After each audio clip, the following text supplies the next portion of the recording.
The Coast Guard, we continue to search for these 11 missing crew members, and we'll search until all likelihood of success has passed. Strong winds are speeding a disaster onto the US coast. The first traces of oil from the slick have now reached the mouth of the Mississippi River. Out to sea, the situation is much worse. Planes spraying dispersant chemicals on the oil slick are making little progress, while BP's crews fail to cap the ruptured well pipe on the sea bottom. The company has called for help from US Navy submarines, but experts say it could take 3 months to stop the flow, while it continues to pour out tens of thousands of liters of oil every hour. I think the rest of the world isn't blind. We know what's happened, and we know that BP obviously didn't do what it was supposed to do. Only you don't know that. We launched an investigation within 24 hours. I wasn't part of that decision-making process. Again, I was not involved in the decision-making. It's impossible for me to answer that question. I had no prior knowledge. Are you failing to cooperate with other investigators as well? Because they're going to have a hard time reaching conclusions if you stonewall them, which is what we seem to be getting today. I'm not stonewalling. I simply was not involved in the decision-making process. My time has expired, and I'm just amazed at this testimony. Mr. Hayward, you're not taking responsibility. You're kicking the can down the road and acting as if you have nothing to do with this company. You're really insulting our intelligence, with all due respect, by not giving us any answers and telling us that you have to wait for some investigation. It seems to me that BP has not been honest with the American people. It's not been honest with our government.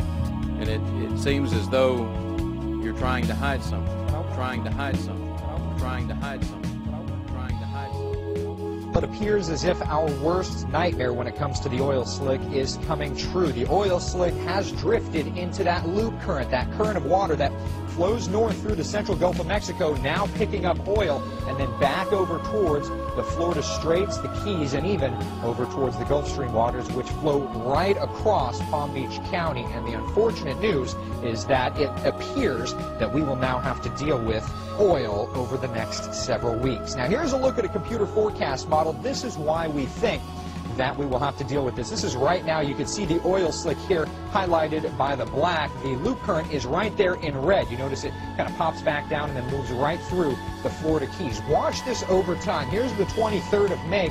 It is something that now impacts all of us. All of us. All of us. The word hurricane was a name given to nature's strongest storm. A hurricane occurs when high pressure and low pressure masses of air come in contact with one another.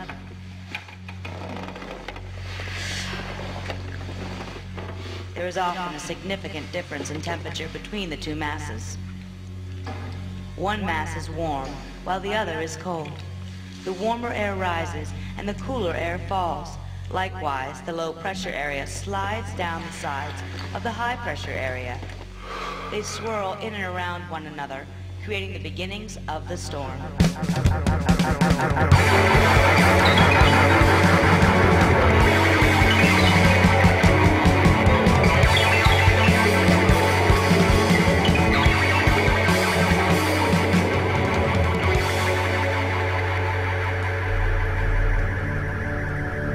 So I got a very fiery sore throat after being in the water. I had covered myself, all my skin, so it wasn't skin contact but the fumes. But I talked to shrimpers today who were throwing their nets into the water. It's about a month ago when they were using the more toxic Corex, the 9527. The water from the net splashed on his skin, and he got a headache that lasted for 3 weeks. He had heart palpitations. He had muscle spasms and bleeding from the rectum. And that's what that Corexit does. It ruptures red blood cells, causes internal bleeding and liver and kidney damage. So this stuff is so toxic combined. It's not the oil alone, the dispersant alone. It's the dispersed oil that still contains this stuff. It's very, very toxic. This is what has farmers worried. These tiny dots look as though something burned straight through the leaf, and they're finding this everywhere. Tiny dots appear different depending on the plant. On corn stalks, the dots seem to turn white in the center. On other plants, a white dust speckles the leaves, then destroys the green life underneath. We found it all in the herbs, in the flowers, in the plum tree, in the weeds. It's apparently on everything. Tony Holt grows organic produce that she sells at area farmers markets. As these farmers inspect the new growth covered in the perplexing plague, they fear their entire crop may be lost. Just down the road, less than 10 miles at Wilder Farms, the damage could possibly hit hundreds of acres of corn. It's sudden, and it's so wide, it's so large out here. Everybody's seeing it. It appears to have hit everything: crops, weeds, trees, and there's nothing in common. The Holts raise organic crops so they don't spray pesticides on any of their fruits and vegetables. The first thought was a parasite or insect, but Wilder Farms sprays pesticides, and the damage is just the same. Farmers here first noticed the damaging dots over the weekend.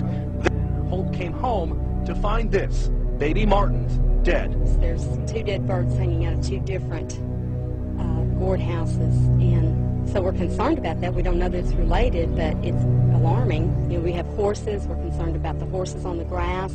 We've got chickens. We sell our eggs at the market.